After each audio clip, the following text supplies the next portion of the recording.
사무엘하 16장입니다.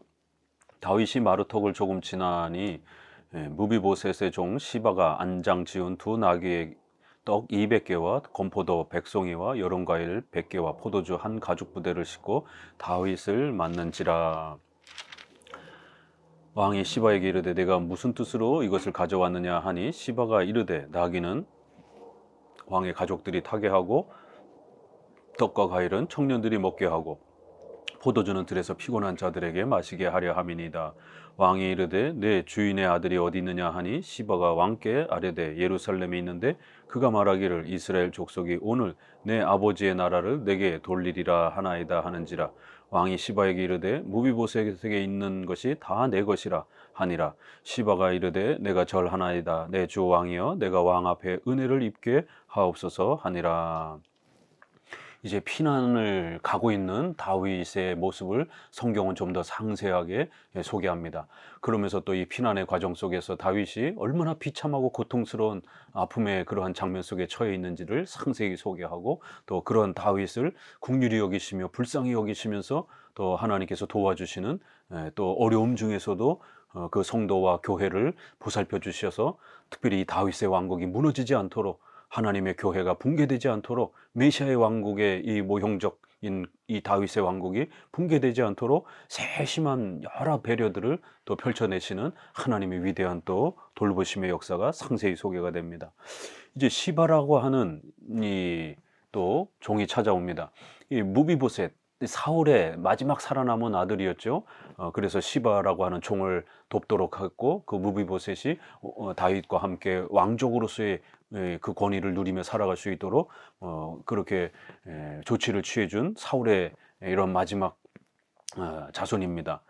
그런데 이 시바가 결국에는 권력의 욕심 때문에, 재산의 욕심 때문에 무비보셋과 다윗을 이간질을 하면서 다윗이 이렇게 피난의 이런 위험에 처했을 때 마치 무비보셋이 반란을 일으키는데 동참한 것처럼 결국 왜 너만 왔고 무비보셋은 같이 안 하느냐라고 물으니까 결국 무비보셋은 결국 다윗이 이렇게 벌받은 게, 하나님 앞에 벌받은 게 마땅하다라고 하면서 결국 사울의 왕권이 다시 한번 이제 자신에게 회복될 것처럼 이렇게 왕을 조롱하면서 말했습니다라고 이간질을 시킵니다.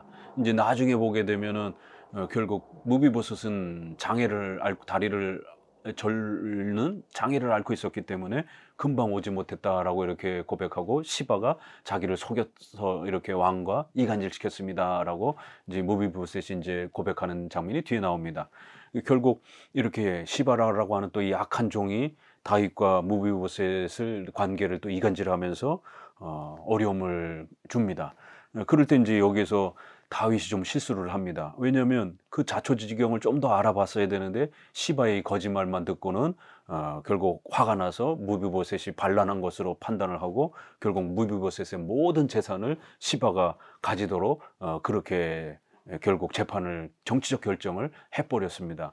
다윗이 조금 더 신중하게 이렇게 좀 헤아렸다라면 이 시바가 거짓말하고 있었다는 것을 판단을 하고 살폈을 텐데, 지금 이제 다윗이 도망 중에 있다 보니까 또 그러한 신중함을 또 이렇게 잃어버린 이런 다윗의 이제 연약한 부분을, 이러한 시바의 속임에, 거짓말에 넘어가는 다윗의 또 연약함을 성경은 있는 근대로 우리에게 소개하면서 다윗이 지금 얼마나 연약하고 비참한 상태에 있는지, 또 무능력한 상태에 있는지를 더욱 강조해 주는 겁니다. 5절, 다윗 왕이 바후림의 이름에 거기서 사울의 친족 한 사람이 나오니 게라의 아들이요 이름은 시므이라. 그가 나오면서 계속하여 저주하고 또 다윗과 다윗 왕의 모든 신하들을 향하여 돌을 던지니 그때의 모든 백성과 용사들은 다 왕의 좌우에 있었더라. 시므이가 저주하는 가운데 이와 같이 말하니라. 피를 흘린 자여, 사악한 자여, 가거라 가거라. 사울의 족속의 모든 피를 여호와께서 내게로 돌리셨도다. 그를 이어서 내가 왕이 되었으나 여호와께서 나라를 내 아들 압살롬의 손에 넘기셨도다. 보라, 너는 피를 흘린 자이므로 화를 자초하였느니라 하는지라. 또 한 번의 이 다윗의 비참한 이 상황을 한 번 더 성경은 강조해 주는데요. 바후림이라고 하는 지역에 이렇게 왔는데 거기에 사울의 친척이라는 시므이가 등장을 해서 다윗과 다윗의 일행을 조롱하고 그렇게 돌까지 막 던지면서 위해를 가하는 이러한 심각한 또 고통을 다윗이 겪습니다. 이 바울임은 사무엘상 사무엘하 3장 16절에 보게 되면 미갈 바울의 첫 번째 부인이었던 미갈이 결국 다윗이 도망갔을 때 사울 왕이 미갈을 다른 사람한테 시집을 보내서 결국 거기 이제 떨어져 사는 가운데에 다윗이 왕이 되면서 그 미갈을 데려오려 할 때 남편이 이 바울임 지역까지 이렇게 울면서 쫓아오면서 미갈을 빼앗기지 않으려고 그렇게 애를 쓴 것을 보게 됩니다. 그럴 때 바후림이라는 지역이 바로 그 남편이 미갈을 쫓아서 마지막까지 울면서 그렇게 애걸복걸하면서 미갈을 안 뺏기려고 머물렀던 지역이 바후림입니다. 그러다 보니까 이 바후림 지역은 다윗에 대한 그러한 좀 더 불편한 마음들이 이렇게 또 이 남편의 또 그런 선동과 영향력에 의해서 좀 더 있을 수 있었던 거죠. 거기에 또 하필이면 사울의 자손 중에 시므이라고 하는 이런 또 악독한 자가 또 그 바후림 지역에 또 일정한 권력을 갖고 유지하고 있었고, 그렇기 때문에 이런 여러 가지 형편을 살펴봤을 때 바후림 지역에서는 더더욱 다윗에 대한 적대감이 더 많았던 것을 알 수가 있습니다. 그래야 이러한 시므이라고 하는 사울의 자손이 옳거니하고는 다윗이 이제 아들에 의해서 쫓겨난다는 소식을 듣고 와서는 옳거니 잘됐다 하면서 돌을 집어던지면서 결국 너가 우리의 이 선조인 사울의 이런 왕권을 빼앗고 네가 왕이 되더니만 이제 너는 아들에게 쫓겨나는 이러한 아주 비참한 상황에 놓여 있는 걸 보니까 바로 너가 죄를 지어서 우리의 선조인 사울의 왕권을 다 빼앗아 가지고 독차지하더니만 이제 하나님 앞에 벌을 받는 것이다라고 이렇게 아주 조롱과 모함을 쏟아냅니다. 네가 왕이 된 것은 결국 하나님의 약속의 성취가 아니라 너의 개인적 욕망이고 너가 우리의 조상을 다 죽이고 그렇게 네가 왕권을 빼앗아간 것이다. 이제 하나님 앞에 벌을 받는 것이다. 그러니까 자식한테 이렇게 반란을 당하지, 이러면서 아주 모욕스러운 그러한 수치와 조롱을 일삼고 있는 것입니다. 결국 이자는 하나님이 사울 왕권을 패하시고 다윗에게 왕권을 허락하시니 하나님의 섭리를 전혀 인식하지 않고 그저 개인적인 욕망에서 왕족으로서 누려야 되는 그러한 베냐민 지파의 그런 특권을 다 잃어버렸기 때문에 다윗에게 화가 나가지고 결국 다윗을 조롱하는 것입니다. 다윗은 당대에 장차 오실 메시아의 왕국을 약속하고 있었던 소중한 신앙의 이러한 또 내용이었던 것입니다. 은혜 언약이 다윗의 왕국을 통해서 세워져 가겠다라고 하나님이 약속해 주셨기 때문에 다윗의 왕국을 보존하고 소망하고 함께 또 지켜가고자 해야 하는 것은 그 시대의 신앙의 하나의 외적인 수단의 그런 모습이었던 것입니다.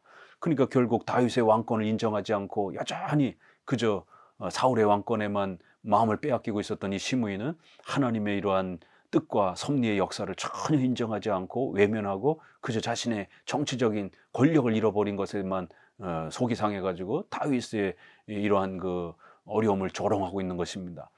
결국 하나님을 바라보고 교회를 소중히 여기기보다는 자기의 개인의 욕망을 앞세워가지고 교회가 어려움에 처했을 때 이렇게 교회를 조롱하는, 구약은 다윗을 중심으로 해서 다윗의 왕권이 교회였기 때문에 이 다윗의 왕권을 조롱한다라는 것은 하나님을 조롱하는 것이요, 하나님이 세우신 교회를 조롱하는 거나 마찬가지인 것입니다.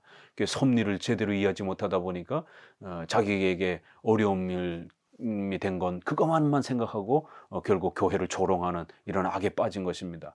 그렇지만 이제 이 저주와 조롱을 받을 때에 다윗의 이제 태도는 하나님의 섭리를 전혀 다르게 해석하고 적용하는 또 놀라운 면을 보게 됩니다. 9절에 수르의 아들 아비새가 왕께 여짜오되 이 죽은 개가 어찌 내 주 왕을 저주하리까? 청하건대 내가 건너가서 그의 머리를 베게 하소서 하니 왕이 이르되 수르의 아들들아 내가 너희와 무슨 상관이 있느냐? 그가 저주하는 것은 여호와께서 그에게 다윗을 저주하라 하심이니 네가 어찌하여 그리하였느냐 할 자가 누구겠느냐? 하고 또 다윗이 아비새와 모든 신하들에게 이르되 내 몸에서 난 아들도 내 생명을 해하려 하거든 하물며 이 베냐민 사람이랴. 여호와께서 그에게 명령하신 것이니 그가 저주하게 버려두라. 혹시 여호와께서 나를 원통함을 감찰하시리니 오늘 그 저주 때문에 여호와께서 선으로 내게 갚아 주시리라 하고 다윗은 엄청난 조롱과 모함을 받고 있습니다. 그러자 그 주변에 있던 부하들이 아비새가 너무 화가 나가지고 왕이 명령하게 되면은 당장 시므이를 죽이겠습니다라고 화가 나서 왕에게 요청을 합니다. 그렇지만 다윗은 왜 하나님이 지금 자신에게 이런 고난을 주고 계시는지, 왜 지금 아들의 이 반란을 통해서 왕권을 잃어버리고 맨발로 울면서 도망을 가는 이 비참한 고통, 또 그 다음에 이런 사울의 자손이 등장을 해서 자신을 저주하고 조롱하는 이 엄청난 이 고통과 환란을 하나님께서 왜 허락하셨는지, 하나님이 허락하시지 않으면 그 어떤 일도 일어날 수 없는 것입니다. 시편 115편에 하나님은 하늘에 계셔서 원하시는 모든 것을 행하신다라고 하는 이 말씀처럼 하나님은 전지전능하시기 때문에 하나님은 선과 악 모든 역사를 통치하시고, 악한 또 이러한 역사조차도, 아담의 타락도, 또 다윗의 이러한 고난의 이 아픔도, 압살롬의 반란의 이 역사도, 비록 악한 역사이지만 하나님의 통치와 섭리적 허락이 없었으면, 섭리적 하나님의 작정에 허락이 없었으면 절대로 일어날 수 없는 것입니다. 그래서 우리가 이걸 항상 허용적 작정, 허용적 섭리라고 이렇게 우리 개혁주에서는 가르칩니다. 비록 하나님은 악의 주인은 아닙니다. 악을 만드는 주체자는 아닙니다. 악의 원인은 아닙니다. 그럼에도 불구하고 아담의 타락도, 압살롬의 타락도, 또 다윗의 이런 모든 고난도 하나님이 허락하셨기 때문에 이 세상에서 일어나는 겁니다. 선의 모든 역사도, 또 이 땅에서 일어나는 여러 악의 역사도 하나님이 전부 다 주관하시는 거예요. 하나님이 작정하시는 겁니다. 하나님이 섭리하시는 것이에요. 하나님이 악을 짓도록 등 떠밀거나 악을 만들어가는 악한 신은 아닙니다. 그러나 그 악의 역사도 하나님이 주관하고 계신다라는 것, 하나님이 모르게 그 악한 역사가 일어난다라고 말하게 되면 하나님은 무능력한 하나님이 되어버리는 겁니다. 악한 역사조차도 하나님의 모든 계획과 작정과 섭리 속에서, 비록 악한 역사는 하나님이 허락하는 방식으로 일어나는 그런 수동적이고 소극적인 섭리적 작정과 섭리 역사로 일어날 뿐인 것이에요. 그럼에도 그 모든 건 하나님이 다스리는 작정과 섭리 속에서 일어나는 겁니다. 그래서 허용적 작정, 섭리, 이렇게 표현을 하는 것입니다. 그렇기 때문에 다윗은 지금 자신에게 주어진 이 모든 고난과 아픔은 결코 우연히 일어난 것이 아니다라고 하는 허용적 작정과 섭리에 대한 고백을 이 문장을 통해서 하고 있는 것입니다. 결국 시므이가 저주하고 나를 조롱하는 이 모든 사건은 한편으로 보게 되면 참으로 억울한 일이고 힘든 일이지만, 결국 선이든 악한 일이든 어떤 일이든 우리 성도들에게 인생 속에, 역사 속에 일어나게 되면 그건 오롯이 하나님의 절대 주권적인 작정과 섭리 속에서 발생하는 것이라는 것이에요. 그렇기 때문에 항상 하나님의 섭리적 역사와 뜻을 헤아리려고 하는 그러한 자세와 태도를 우리 성도들은 부지런히 배워가셔야 되는 것입니다. 왜냐하면 우리 인생과 역사의 주인은 우리가 아니기 때문에, 하나님께서 왜 이런 일을 허락하셨는가, 하나님께서 왜 이런 어려움을 우리에게 허락하셨는가, 그걸 잘 헤아려보고 또 살피고, 만약 그것이 우리의 죄 때문이라면 속히 회개하고 반성해야 되는 것이고, 또 그것이 우리를 더욱 성화시키고 성장시키기 위한 하나님의 그런 신비로운 또 계획 속에서 고난을 또 우리의 성화의 수단으로 사용하신다라면 또 훈련을 잘 받아야 되는 것입니다. 또 어떨 때는 사탄의 또 그런 공격으로 인해서 욥기서에 있는 것처럼 신자들과의 영적 싸움 속에 있는 그런 또 하나의 과정일 수도 있는 것입니다. 그럴 때는 열심히 믿음으로 싸워가셔야 되는 거예요. 또 아브라함에게 자손이 400년 동안 애굽에서 고난을 받을 것이다라고 하는 이러한 신비로운, 또 이러한 고난의 하나님의 뜻 속에서 고난이 주어질 것이다라고 하는 또 하나님의 영광을 위해서, 장차 그 출애굽이 이신칭의의 예수 그리스도의 희생을 통해서 어린 양의 피로 우리가 죄에서 자유케 되어지는, 신약의 이제 이신칭의를 가르치는 죄의 속박에서 자유케 되어지는 바로 이런 출애굽이 비록 400년이나 되는 고난의 시간이지만, 결국 그 이스라엘 백성들의 고난은 이신칭의를 가르치는 예수 그리스도의 십자가의 죽으심과 희생을 통해서 우리가 구원받는 이 놀라운 이신칭의를 가르치는 하나의 구약의 모형으로 하나님의 영광을 위해서 쓰여질 그러한 또 고난이라고 하는 것을 또 성경은 우리에게 가르칩니다. 그렇게 해서 또 네 번째로, 때로는 하나님의 영광을 위해서 우리가 또 때로는 어려움을 겪기도 하고 고난의 이런 시간들을 보내기도 하는 것입니다. 이렇게 우리 웨스트민스터 신앙고백서 5장의 이 섭리 부분에서는 성도들의 고난이 이렇게 개인의 죄 때문에, 또 성화의 목적으로 또 사탄과의 영적 싸움에서 또 하나님의 영광을 위한 그러한 수단으로 성도들의 고난이 또 사용되어질 수도 있다라고 이렇게 섭리의 수단으로서 이런 하나님께서 고난을 허락해 주시는 신비로운 계획을 소개를 합니다. 다윗은 바로 이 부분을 배우고 있었던 것입니다. 그리하여 주변의 아비새라든가 또 시므이는 자기들의 욕망에 맞춰서 그렇게 섭리를 적용을 해서 시므이는 다윗을 조롱을 하고자 했던 거고, 또 아비새는 자기들이 지금 이렇게 조롱당하는 게 너무 싫었기 때문에 복수해서 당장 시므이를 죽이고 싶었던 그러한 자신의 그러한 또 개인의 욕망을 또 표현하면서 하나님의 섭리를 자신의 편리를 위해서 실용주의적인 결국 자기가 편하고자 하는 방향으로 그렇게 적용하려고 했던 것입니다. 시므이나 아비새 모두 하나님의 섭리를 자기의 욕망을 성취하는, 자신의 필요를 채우는 방식으로, 자기의 욕심을 채우는 방식으로 그렇게 섭리를 적용했던 겁니다. 그러나 다윗은 전혀 반대로 섭리를 적용하는 겁니다. 지금 시므이가 이렇게 나를 조롱하고 핍박하는 것은 하나님의 허락 속에서 일어난 것이라는 거예요. 여호와께서 그렇게 허락하셨다라는 것이, 그가 저주하는 것은 여호와께서 그에게 다윗을 저주하라라고 허용적 작정과 허용적 섭리로 허락하셨기 때문에 일어난 일이라는 겁니다. 이 땅에 그 어떤 일도 하나님의 허락이 없이는 절대로 일어날 수 없다라는 우리의 이러한 하나님의 절대 주권 교리를 생각해 보시게 되면 다윗은 바로 그 부분을 고백하고 하나님 앞에서 배우고 있었던 것입니다. 그렇기 때문에 다윗은 지금 15장, 16장을 통해서 이 피난의 과정을 통하여 하나님의 섭리에 의존하는 법을 철저히 더 추가적으로 배우고 있었던 것입니다. 바로 하나님은 다윗에게 이런 엄청난 고난을 허락하셨던 이유는 우리 성도들이 하나님의 작정 섭리 속에서 순종하면서 사는 법을 배워야 하는 것처럼, 다윗도 이렇게 하나님의 섭리에 순종하면서 우리 인간의 욕망을 따라 사는 게 아니라 하나님의 섭리를 파악하고 헤아리면서 그 하나님의 섭리의 인도하심에 우리의 욕심을 꺾고 우리의 그러한 개인적인 그러한 또 욕구를 포기하고 오직 하나님의 섭리에 순종하는 그러한 신앙적 훈련을 배울 수 있도록 하나님은 다윗에게 이러한 시간들을 더 둔 겁니다. 자식의 반란의 이러한 아픔을 통해서 또 피난을 가는 이런 엄청난 생명의 위기를 겪으면서 하나님이 다윗에게 가르치고 했던 것, 다윗이 배워야만 했던 것은 바로 오직 하나님의 섭리의 뜻을 헤아릴 줄 알고 그 섭리의 뜻에 우리의 욕망을 포기하고 순종하는 법을 배우는, 바로 이거를 하나님은 가르치고 싶어 했던 겁니다. 오늘날도 우리 성도들도 이렇게 섭리에 순종하는 삶을 배워야 하는데, 이거를 배우기 위해서는 때때로 우리 성도들의 삶 속에 정말 때로는 생명을 내놓고 죽음의 한복판에서 이 섭리적 순종을 배울 때가 있습니다. 또 수많은 의식주의 이러한 고통과 아픔을 겪으면서 하나님 앞에서 순종의 법을 배우는 이러한 시간을 겪기도 합니다. 혹시 여호와께서 나의 원통함을 감찰하시고 또 회복시켜 주실지 어떻게 알겠느냐 이러면서 이러한 고난과 시련의 시간의 때가 지나면 하나님께서 다윗을 다시 회복시켜 주실 수 있다라는 것이에요.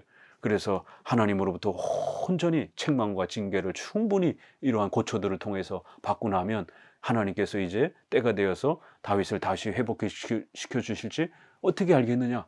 하나님의 이 모든 섭리 속에서 이 과정들이 일어나고 있다는 것을 고백하고 있는 것입니다. 그리하여 아비새나 이렇게 시므이의 욕심적인 그러한 섭리적 적용이 아니라 온전히 하나님께서 다윗이 왜 이렇게 고난을 겪어야 되는지에 대해서 충분히 다윗이 겪을 수 있도록 그 시간들을 이렇게 허락해 주셔서 고난을 겪도록 그렇게 이끌어 가신 것입니다. 자, 15절에 압살롬과 모든 이스라엘 백성들이 예루살렘에 이르고 아히도벨도 그와 함께 이른지라. 다윗의 친구 아렉 사람 후세가 압살롬에게 나아갈 때 그에게 말하기를 왕이여 만세하니 압살롬이 후세에게 이르되 이것이 네가 친구를 후대하는 것이냐? 내가 어찌하여 내 친구와 함께 가지 아니하였느냐? 하니 후세가 압살롬에게 이르되 그렇지 아니하나이다. 내가 여호와와 이 백성 모든 이스라엘의 택한 자에게 속하여 그와 함께 있을 것이니이다. 또 내가 이제 누구를 섬기리까? 그의 아들이니 아니니까 내가 전에 왕의 아버지를 섬긴 것 같이 왕을 섬기리다 하니라. 이제 본격적으로 압살롬이 왕궁에 돌아왔을 때 이제 아히도벨을 데리고 왔고 또 이제 후세도 이제 그의 곁에 오게 됩니다. 그럴 때에 이제 압살롬이 의심을 품는 것이죠. 왜냐하면 분명히 후세는 다윗에게 더 가까웠던 핵심적인 그런 측근이었기 때문에 의심하면서 후세에게 질문을 합니다. 왜 여기 남았느냐? 다윗을 안 쫓아가고 너 혹시라도 배신을 또 이렇게 하려고 하는 거 아니냐? 이러면서 의심의 눈초리로 이렇게 이야기하자 후세는 거짓말로 이제는 내가 압살롬을 섬기겠습니다. 전까지는 이제 다윗 왕을 섬겼지만 이제 왕국이 권한이 뒤바뀌었으니까 이제부터는 후세를 섬기고자 압살롬을 섬기고자 이제 후세는 당신의 종이 되고자 왕실에 남은 것입니다. 라고 이렇게 거짓말로 압살롬의 이러한 의심을 달랩니다. 이제 그럴 때 여기서 우리는 이 후세가 거짓말을 하는 것을 또 어떻게 평가할 것인가 또 좀 더 신중하게 들여다봐야 됩니다. 분명히 십계명이 구계명이 입각해서 성도들은 거짓말을 하면 안 됩니다. 그렇지만 이렇게 국가가 존립의 위기에 놓여 있는다든가 또 사람의 생명이 이렇게 위급에 놓여 있다든가 또 교회가 시급한 또 멸망의 위급에 있다든가 이러한 예기치 못한 특수한 그러한 존립의 위기가 놓이게 되면 1계명부터 4계명 신앙을 보호하기 위해서 거짓말을 허용할 수밖에 없는 그러한 십계명의 특수적 적용 법칙이 작동이 됩니다. 또 4계명과 5계명이 부딪힐 때 4계명은 예배를 드려야 되는데 5계명 부모님이 교회를 못 가게 해요. 그러면 부모님의 명령은 내려놓고 4계명을 우선적으로 선택을 해야 되는 신앙의 명령과 윤리적 명령이 부딪히게 되면 신앙의 명령을 우선적으로 선택하고 윤리적 명령을 포기하는 겁니다. 또 윤리적 명령 안에도 5계명, 6계명, 7계명 이렇게 국가에 대한 질서, 그 다음에 6계명 살인하지 말라, 생명을 지키는 일, 또 7계명 부부지간에 이러한 정조를 지키고 가정을 지키는 일, 이런 일들이 위기를 겪게 되면 8, 9, 10계명이 포기가 되어지는 것입니다. 10계명의 대우리문답 99문의 8가지 원칙을 줄이면 4가지 원칙 중에 바로 이 세 번째에 해당이 되는 겁니다. 첫 번째는 문자적 적용, 두 번째는 10계명을 종합적으로 적용하는 종합적 적용. 그럼에도 불구하고 이렇게 예기치 못한 어떤 위기에 빠지게 되면 어느 계명을 내려놓고 포기해야 되는 그러한 특수한 경우에 배려를 해야 되는 이러한 배려적 법칙, 차선책을 선택할 수밖에 없는 최선을 선택해야 되지만 때로는 이렇게 하나를 포기해야 되고 우선적인 그러한 계명을 선택해야 되는 우선적 선택 원리, 이러한 차선적 배려 원리, 이러한 법칙이 작용이 됩니다. 네 번째는 성경에 명시적으로 나와 있지 않는 세부적인 것들은 우리의 양심적 그런 또 선택을 통해서 하나님의 뜻을 분별하는 것입니다. 이렇게 세 번째 특수한 경우에 결국 우선적 계명을 선택할 수밖에 없는 이 위기의 이러한 상황들을 배려할 수밖에 없는 이러한 십계명적 우선 선택의 원리가 작동이 되는 겁니다. 평상시에는 우리가 거짓말하면 안 되죠. 그러나 이렇게 왕국의 존립의 위기가 닥쳤을 때에 다윗을 보호하기 위해서, 다윗을 보호하는 것은 단순한 다윗을 보호하는 것이 아니라 메시아의 왕국을 보존하고 지키는 그러한 행위이기 때문에 결국 임시적으로 거짓말을 통해서 다윗을 보호하고 다윗의 왕국을 보호하는 이 후세의 거짓말은 허용이 되는 겁니다. 우리가 출애굽에서도 애굽의 산파들이 그렇게 거짓말을 통해서 히브리 아이들을 보호하는, 왕은 다 죽이라고 했는데 보호하는 장면이 나옵니다. 결국 그 산파들이 복을 받습니다. 또 기생라합이 또 이렇게 여리고를 정탐하려고 온 이스라엘 백성들을 도피시켜주고 숨겨줄 때 자기의 왕의 명령을 거부하고 모른다라고 거짓말을 합니다. 이렇게 성경에는 아주 특수한 경우에 하나님을 더 경외하고 이렇게 이스라엘을 보호하기 위해서 교회를 더 보호하기 위해서 구계명이라고 하는 윤리계명을 내려놓고 포기할 수밖에 없는 이러한 우선적 선택의 신앙의 모습이 허용되는 때가 있습니다. 이렇게 생명이 위급하거나 국가의 존립이 위급하거나 또 교회의 존립이 위급할 때 어쩔 수 없이 성도는 소극적인 방법으로 거짓말에 이러한 부분들을 허용해 주는 것입니다. 군인이 포로로 잡혔을 때에 자신의 모든 사명을 전략을 다 적군한테 모두 정직하게 말할 수는 없는 것입니다. 절대로 국가 부하들을 보호하기 위해서 왜 침투했는지 모른다라고 거짓말을 할 수밖에 없는 것입니다. 자, 그래서 후세는 이제 이러한 또 속임을 통해서 압살롬을 의심을 없애버렸고, 그래서 이제 본격적으로 아히돌벨과 후세가 전략을 펼치면서 이제 다윗을 후세가 보호하기 위한 본격적인 일을 이제 할 수 있게 된 겁니다. 20절 압살롬이 아히도벨에게 이르되 너는 어떻게 행할 계략을 우리에게 가르치라 하니 아히도벨이 압살롬에게 이르되 왕의 아버지가 남겨두어 왕궁을 지키게 한 후궁들과 더불어 동침하소서. 그리하면 왕께서 왕의 아버지가 미워하는 바 됨을 온 이스라엘이 들으리니 왕과 함께 있는 모든 사람의 힘이 더욱 강하여지리다 하니라. 이에 사람들이 압살롬을 위하여 옥상에 장막을 치니 압살롬이 온 이스라엘 무리의 눈앞에 그 아버지의 후궁들과 더불어 동침하니라. 그때 아히도벨이 베푼 계략은 사람이 하나님께 물어서 받은 말씀과 같은 것이라. 아히도벨의 모든 계략은 다윗에게나 압살롬에게나 그와 같이 여겨졌더라. 결국 이제 이 압살롬은 굉장히 머리가 뛰어난 사람이기 때문에 압살롬이 어떻게 해야만 빨리 이 반란을 안정시킬 수 있는지 첫 번째 그 대책을 제시합니다. 그건 바로 남겨진 그 후궁들을 데려다가 사람들 보는 앞에서 동침하면서 후궁들을 자기 왕비로 삼도록 그렇게 함으로 인해서 이제는 명실상부한 왕이 된 것처럼 이렇게 백성들에게 그러한 정치적 이 행동을 하라라고 또 모략을 펼쳐줍니다. 우리가 조선시대라든가 또 중국의 역사라든가 이런 고대 왕국의 역사를 보게 되면 왕이 없어지고 왕이 죽으면 이제 왕비가 남아있게 되면 그 왕비가 이렇게 이제 새로운 권력을 이제 이렇게 갖게 되고 왕비가 인정하고 허락하는 사람이 다음 차기 왕권을 또 이렇게 갖게 되는 이제 이러한 왕실의 이러한 이제 전통과 이런 모습들을 많이 보게 됩니다. 그런 것처럼 여기서도 결국 이제 홀로 남아있는 왕비들을 결국 압살롬이 자기 부인으로 맡게 되면 결국 그 왕비들의 합법적인 또 왕으로서의 그런 정치적 권위가 세워지는 그런 정치적 전략을 행하도록 아히도벨이 모략을 꾸민 것입니다. 어찌됐든 후궁들이라 할지라도 왕비들인 것입니다. 그러면 그 왕비들과 합법적으로 이렇게 부부관계를 맺게 되면 이제 압살롬은 명실상부한 왕으로서의 그러한 권위를 더 많은 사람들에게 알리게 되고 이제 이 왕비들도 모두 압살롬 편에 선 것처럼 이렇게 모든 정치적인 주변 지인들이 전부 다 왕편에 압살롬 편에 선 것처럼 보여지게 되면 이제 다윗에 대한 마음은 다 포기하고 이제는 압살롬에게로 백성들이 전부 돌아설 수밖에 없는 이제 그런 아주 절묘한 정치적 모략을 펼친 것이죠. 그렇지만 이 후궁들은 아버지의 부인인 것입니다. 그럼 법적으로는 압살롬의 어머니인 것입니다. 그런데 압살롬은 이러한 정치에 눈이 멀어가지고 결국 근친 상간을 행하는 이러한 비참한 죄악을 더 범하게 되는 겁니다.